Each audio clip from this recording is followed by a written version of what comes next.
Live on this edition of Rogue News. We have with us Harley Schlanger on another edition of Hanging with Harley, and he's somebody who needs no introduction, folks. Go check out his work, LaRouchePack.com and the SchillerInstitute.org. That's LaRouchePack.com and the SchillerInstitute.org. And with that being said, Harley, what's going on, buddy? How are you? Well, I'm better than John Bolton, that's for sure. Lion John Bolton, or as I like to call him, B.S. Bolton. What is B.S. Bolton, who wouldn't testify under oath, is now willing to put it all on a book, Harley? Where do we begin with this nonsense? Well, I think there are two things that I found most interesting about the book. I mean, the first thing is actually not about the book, but about Trump's reaction to Bolton when he fired him. When he said if he hadn't fired Bolton, we'd be in World War VI by now. Absolutely. Now, the interesting thing is that Bolton is fired, and we still have holdovers of the Bolton type and also Pompeo and others who are still committed to getting us into World War VI. So the issue remains the same for President Trump. At what point will he pull the string and deliver on some of these promises? Now, he just gave this speech at West Point last week to the graduating cadets, which was very significant for one of the things he said. He said that we are going to end the endless wars. We are not the policemen of the world. And this was a very important statement, especially making it to the future leaders of the U.S. Army. Now, immediately the cynics say, well, you're still in these wars. And then the apologists say, well, he hasn't started any new wars, which is true. But they're missing the point. The point is the big war that's going on right now is who's going to control the institutions of government? Correct. Will it be in the hand of an elected executive or in the hand of appointed and career bureaucrats? And until that's resolved, we're not going to see the situation become much more clear. Trump made it clear that he wants to end these wars. He wants to pull troops out of Germany. He wants to end the military maneuvers in the Korean Peninsula. He's pulling troops out of Syria and Afghanistan. But every step of the way, he's been stopped. In some cases, by military types like General Mattis and McMaster and John Kelly. And then at other times, people like John Bolton. So by bringing the Bolton issue to the forefront, I think Bolton has made a big mistake. He's putting himself in the target line right now. And well, that's good because I've never cared for Bolton. He's one of these guys who has a vision of himself as the quintessential American tough guy, that knowing that he has the U.S. military to back him up, he'll start a war any place he can. But that's why he's so dangerous. Correct. And the important thing is that what Bolton is saying is that he's delineating the disagreements he had with Trump. He doesn't like the China deal. And I thought he said something very interesting on that, where he said that he and Trump were talking, and Trump pointed to Taiwan on a map and said that mainland China is much more significant and important to us than Taiwan. And Bolton wrote, so much for American commitment and obligations to another democratic ally. Now, what kind of idiocy is that from Bolton? But then he went on a tirade against the China trade deal. He said that Trump is willing to trade away our most cherished democratic values for the empty promise of a flimsy trade deal that bailed him out of his disastrous tariff war. And he goes on and on in that light. Now, he also goes through the Iran situation, how he thought Trump pulled back from launching a strike after the U.S. drone was shot down, and that was a disaster. He's still committed to the Iraq war, still believes in the original weapons of mass destruction lies. So this has just forced him into the open in a very useful way. Now, it remains to be seen, especially since Trump is turning on him very sharply. Yeah. If Pompeo will continue the same line as John Bolton, Right. because the fictional story out there, and maybe there's some truth to it, is that as we got to the end of Bolton's tenure, he and Pompeo were at each other's throats. Well, maybe that's true, maybe not. But in terms of policy, it certainly wasn't policy. It was over who could stick their nose further up Trump's rear end. Hmm. You probably couldn't fit both of those big heads up there. Right. So, what you had was a fight among them, but what's Pompeo doing? He's touring the world on the sanctions policy. Now, here's something really I find amazing. Pompeo claims to be a pious Christian, a Christian Zionist. It's so stupid. Well, Oh he's God. trying to destroy a regime in Syria that protected and defended its Christian population against Muslim extremists. Correct. So, number one, and this is what Michael Flynn was exposing, that Pompeo's CIA and others were continuing to arm and train ISIS and Al Qaeda terrorists against the Assad regime. But point number two, what kind of Christian inflicts misery on 7 million people who are now under food emergency in Yeah. Syria Yeah. because of the sanctions and the medical supplies that are cut? And then Pompeo proudly announces new sanctions against Assad, his wife, and 37 others. I mean, this is barbarism. It's called regime change by famine. And someone who's proud of doing that, and if you watch Pompeo speak, he gets a smirk on his face when he talks about going after Assad. He's proud of committing genocide of Syrian people. Now, this is why the policy of Bolton, if it's going to be rejected by Trump, has to include a rejection of Pompeo. Yeah, it has to. Eh, Look, Pompous Pompeo, a guy who would literally get up there, cackle and laugh, and say to the entire world that well, when I was in the CIA, we used to lie, steal, and steal, cheat and steal, and all the other things we did, and laugh about it like it's some sort of a great accomplishment, some sort of a, patting your back. Pompeo is a sociopath. Only a sociopath can have two completely opposing worldviews and be completely okay and in harmony with it. Only a sociopath would think that, hey, you know what? Starving out a country, bringing mass destruction to people, and killing hundreds of thousands of lives, it's okay because the end justifies the means. Oh, by the way, I'm also a Christian. Yeah, It's insanity. where in the teachings of Jesus Christ does it say it's okay to starve 7 to 9 million people? And you want to know something? And here's the thing, right? It's pretty interesting. I was reading an article by Foreign Affairs, right? An absolute globalist think tank book, Yeah. right? Or Dish Rag magazine. And I look, I'm like, because I was wondering to myself, who the hell is really behind American foreign policy? Who the hell is who are the ones who fashioned and festooned every single think tank, every single roundtable, every single doctrine that's taught in every level of higher learning?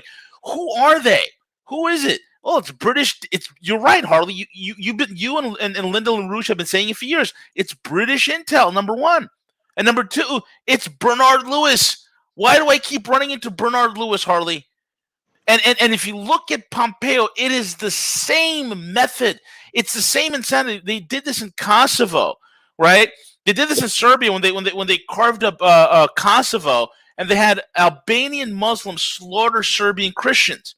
And they're doing the same thing in Syria. They're always promoting the genocidal maniacs. It's insanity. Well, when you mentioned Bernard Lewis, there are a couple people whose names come to mind immediately. Mm. One of his proteges was Zbigniew Brzezinski. Yes, And it was correct. Brzezinski who developed this argument for the arc of crisis. That is the half moon shaped boundary on the southern border of the Soviet Union. Right. And Brzezinski said, if we can mobilize Islamic fundamentalists, we can bring down the Soviet Union. Yeah. Now, he's got a son named Ian Brzezinski, Oh who God. worked very closely with leading British networks. And Ian Brzezinski is now pushing exactly the same line, only he's saying it with China. That you can target the Xinjiang province, where Trump and others are now, I think Trump is being pushed into this, but Pompeo is targeting this, the Chinese officials on the line that they've got concentration camps where they're exterminating Uyghur Muslims. Now, the Chinese government offered to pay for trips to Xinjiang province and let people tour these areas where the supposed concentration camps are, including using the citations in Western media as to what city they were in and how many people are there. They offered trips to journalists to come. No Western journalist went. One of my associates went. But what they found is that these are not concentration camps. They're taking in poor, uneducated Muslim people who live in Xinjiang province, teaching them Chinese, teaching them job skills so they can go out and get work. And the idea that this is somehow torture and human rights abuse, when you look at what the US did in taking back towns that ISIS and Al Qaeda had in Iraq and Syria, where we went in and killed everybody. Again, it's this question of hypocrisy. And why is this important? It's not just to point out that Pompeo's a phony Christian. It's that this is what you just said. The British geopolitical doctrine doesn't care what your religion is, what your tribe is, your racial identity, your national identity. They will pit you against someone else Yep. to fight over a scrap of land or a raw material deposit or some food, to keep the world divided into warring camps. And some people say, well, this is the military industrial complex. They do it so they can make money on war. That's a part of it. They do make money on these things. I mean, $700+ billion a year in the current US defense budget. But it's not just that. It's about control. If you can keep people fighting over scraps of property and fighting to survive, you can control them. And you know where we're seeing this now? In the United States, with the identity politics being played.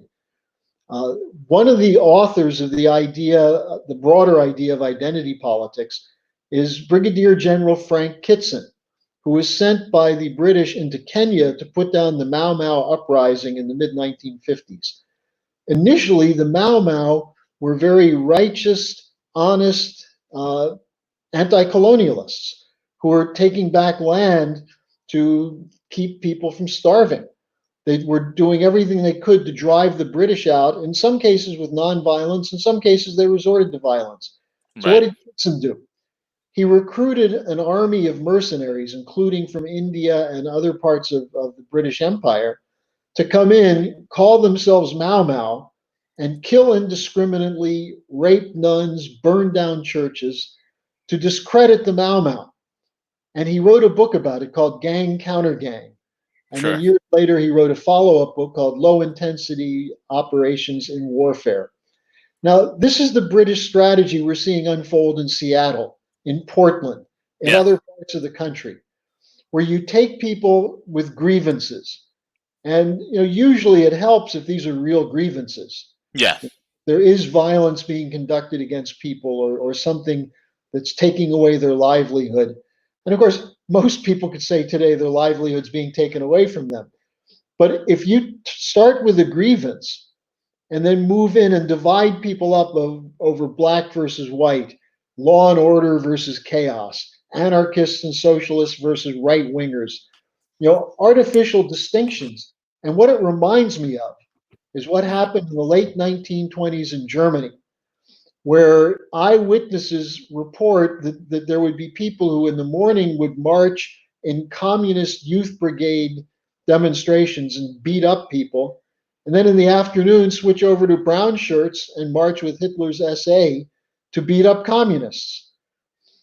Just like Maidan Square, huh? Right. Just And like Minot Square. Same playbook. and who's funding these people in the United States? Soros, the same Soros. who funded the Third Force at Maidan Square, Yep. the National Endowment for Democracy, the Ford Foundation, the same suspects. And so we're seeing now unleashed a chaos strategy. Now, before people just give up and say, well, how do you fight this? This is too big. got to realize, why are they doing this? They're desperate. They're Yeah. so overexposed. They're overexposed in terms of what they're doing, but also their financial system is overexposed. It's not going to last much longer. And what they're trying to do is create an opportunity to crush any real opposition, to divert people's attention from the real man behind the curtain, which is the British banks, the Wall Street banks, the Federal Reserve, the central banks, and so on. Divert your attention away from that so that you think a white policeman or an African American activist is your enemy. And if you can do that, you can keep ruling in spite of the breakdown of the whole system. Yeah, it's remarkable to see everything that's being done right now to take down a sitting president. Because when I really take a look back and take a look out into this whole entire thing, take a 30,000-foot view of it all, that's what this whole thing is about. They are being exposed.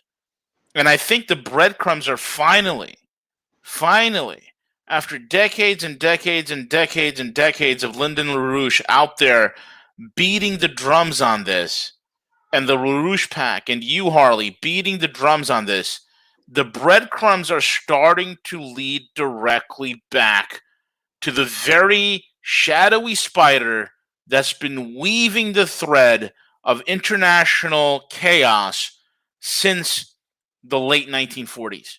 And even more than that, Harley. I mean, when I look at it, who the heck is behind the Steele dossier? Who the heck is behind making Julian Assange a war criminal?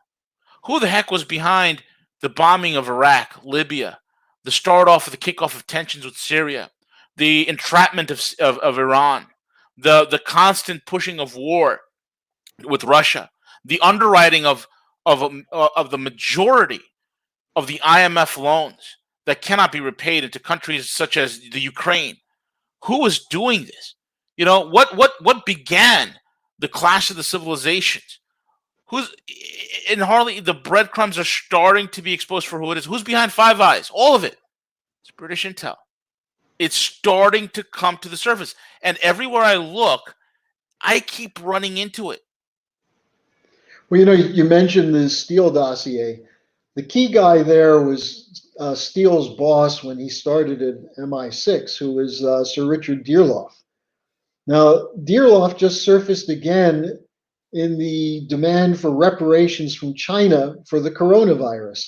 Yeah. And Dearloffe cited a study done by a Norwegian military surgeon and someone in Britain, which claimed that the thing originated in the Wuhan lab and that it may not have intentionally been leaked, but once it was out, it was then the Chinese made sure it traveled all over the world. Now, as soon as Dearloffe started promoting this theory, the Norwegian scientists disavowed it and said it wasn't done properly. It was a false study.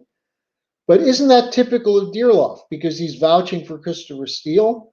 And before that, he was the one who put the dossier of Iraq weapons of mass destruction in the hands of Colin Powell and John Bolton. Now, interesting thing on that. I don't know if you know this, but you probably do. Colin Powell was knighted in 1992 or 93 by Correct. Queen Elizabeth. Yep. You know what the reason she gave was? No. Service to the Anglo-American special relationship. Yep. Yeah, there it is. Now, Colin Powell, of course, did that when he took Dearloffe's fake dossier and presented it at the United Nations to get approval to go to war against Iraq.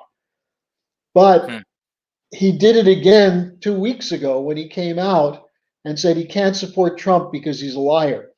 Well, who is a bigger liar than Colin Powell standing in front of the UN with what he knew by then was a fake dossier and just using it to justify launching a war that killed probably Nigerian yellow cake. Niger. Yeah. Niger. I'm sorry. Yeah, Niger yellow cake. Yellow cake from Niger. Who vouched for the Niger yellow cake? John Bolton. Yep. So you see the same cast of characters. Bolton works very closely with some of these British networks, and they're all CFR, Harley. And what is CFR? It's a British roundtable. It's a It grew out of British the round. royal It's Chatham House in America, man. Chatham House. That's right. That's You know, what it is. the head of the Queen Elizabeth School of International Leadership Yep. just put out a report saying that America is about to disintegrate because of racial situation and coronavirus, and concluded that the only hope for America and for Britain is that Trump will leave. Now, at the same time, you had this article that appeared in, was it The Nation? Yeah, in The Nation, by a guy named Elie Mystal, who's an MSNBC commentator, who said the only way to get Trump out will be with men with guns. So you have, I don't know if you remember this, V, but in January 2017, days before the inauguration, Yeah. the London Spectator had a column, Hmm. and it said the only question about a Trump administration is will he leave by assassination, by coup, or by impeachment? That's been the British strategy, mediated through the Obama flunkies, Correct. including Obama himself, Brennan, the whole team, which was committed to working with the British for what purpose? And this is the real issue here. What was their intention? Yeah. A lot of people say, well, they don't like Trump because he's pro-life or he's, a showman, or they have all kinds of explanations why people don't like Trump. It's not that they don't like Trump. They don't like the fact that he won't succumb and submit to this Anglo-American normal of Yeah. He geo. won't kiss the ring. Yeah, He just won't do it. And Brennan, who is a Saudi asset, and who created the Saudis? And again, this is what I'm saying. I keep running into this. The Brits, yeah. British intel, No, the British deep state. Lyndon LaRouche did his. He really cut his chops on this. He made clear to those of us like myself who were around him for many many years that we should do our own research. We should look into people like Bernard Lewis. I'd never heard of Bernard Lewis, and I was a history graduate student, which included classes in the Middle East studies. And I read one of Lewis's books and didn't even think too much of it until I heard from LaRouche what he represented. Then you look at the thread from Bernard Lewis to Brzezinski, and from Brzezinski to Madeleine Albright, or Madeleine Yep. Halfbright, as Half LaRouche right. used to call her. Then you look at the other side of this, the Kissinger networks. You look at the fact that Brzezinski's son is now considered a strategic analyst. And what you Unbelievable. see I guess his daughter is also considered a strategic analyst as well, huh? well, yeah, I guess you could say that. Although I don't know if she analyzes very much, she just spouts off a lot. But this is where you begin to see that what we're dealing with is a very small group of evil people who use their control of corporations, which include finance and insurance and real estate and raw materials and food cartels and big pharma, but also media. They use that to recruit large numbers of lackeys who have no reason necessarily to support these elite except career. And they make it their career. That's what these 2,000 Justice Department people who signed a letter against Barr on the Flynn case represent. And then those government bureaucrats who have been recruited and are loyal to this establishment are the ones who perpetuate a system where the average person has no idea who's making policy or why. But the intent was to make sure that Trump did not break with the Anglo American special relationship and did not stray from the geopolitical confrontation as the foreign policy of the United States and neoliberal bailout policies in the casino economy when it comes to finance. And Trump was a threat to do both of those, to break with both of those. Yeah. And, I wish I could get this across to him in some way or to his supporters that if he wants to win in November 2020, he's got to go back on that track. It's He not has to. to be against Joe Biden, who's a miserable character and shouldn't be anywhere near the White House or any of the Democrats. But that's not going to be enough. He's got to make the case that he can rebuild the economy by breaking with the geopoliticians and the neoliberals. And the best way to start would be to put forward what he did 3 weeks ago, but stick with it this time. A $3 trillion infrastructure plan to take unemployed youth and give them skills building something necessary, whether it's high speed rail, new Yep. highways, bridges, dams, water management, and so on.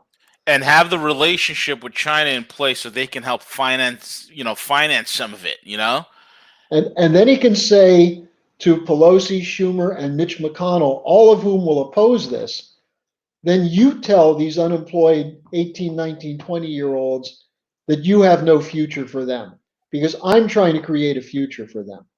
Yeah. And I think And that's what a great opportunity, Harley. We have 40. Look, we've been sold a bag of lie by the city of London.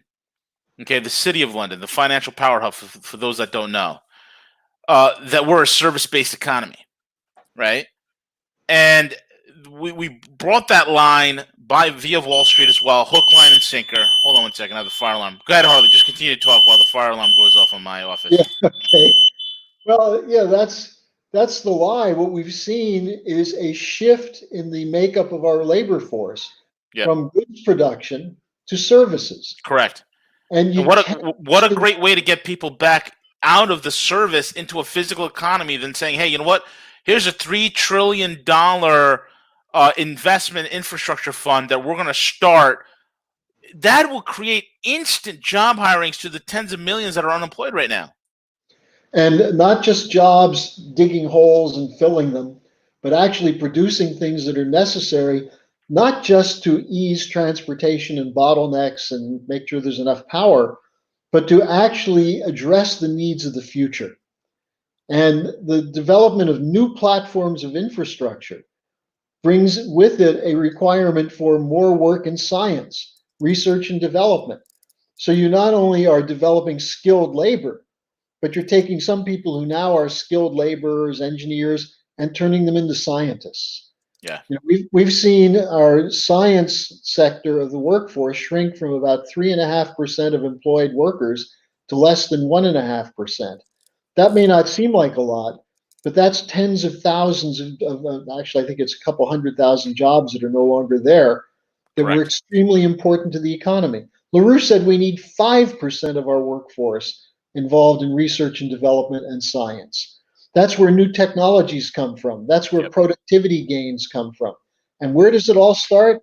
With the individual human creative mind.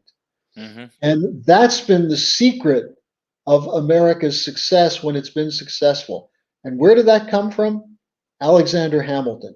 And he got it from Ben Franklin, and the two of them got it from Gottfried Wilhelm Leibniz, a German philosopher, scientist, and economist, who came up with this idea of what we call today technology. How do you improve the ability of one person to increase the total product to society? And it's that dynamic which produces real wealth, not funny money, helicopter money, or really, if you look at what helicopter money is, it's debt. It's new debt. Yeah. So we have an opportunity now. And too many people are so damn pessimistic.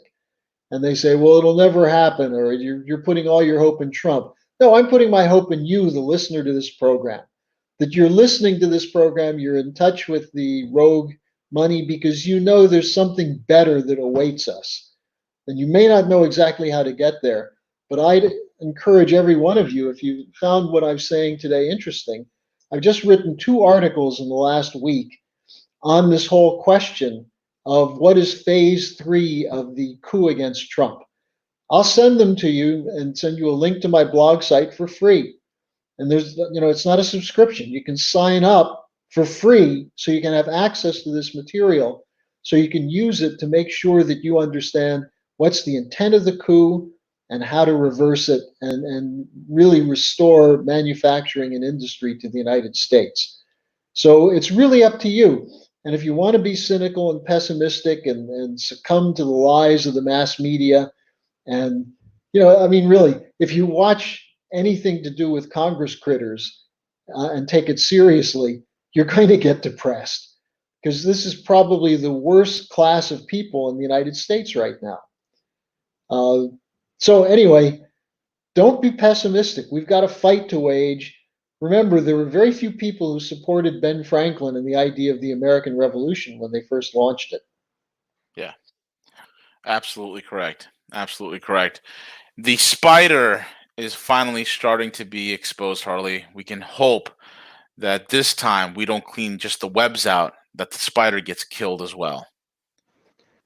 Well, and that's an apt analogy. I remember years ago, I was talking to a labor official in New Jersey whose plant was being shut down. And he said, I spend all my time clearing out the spider webs. And I said, why don't you go after the spiders? And he said, I never thought of that. Exactly correct. Exactly correct. Thank you so much for joining us, Harley. And folks, thank you all for listening in. Make sure you subscribe, like, comment, and share. Even with all the demonetization, the suppression, the censorship, and all that stuff that goes on in this channel, your subscription, your spreading of this message truly helps. Right now YouTube is showing 116 people live. The real number is over 750 that are live currently.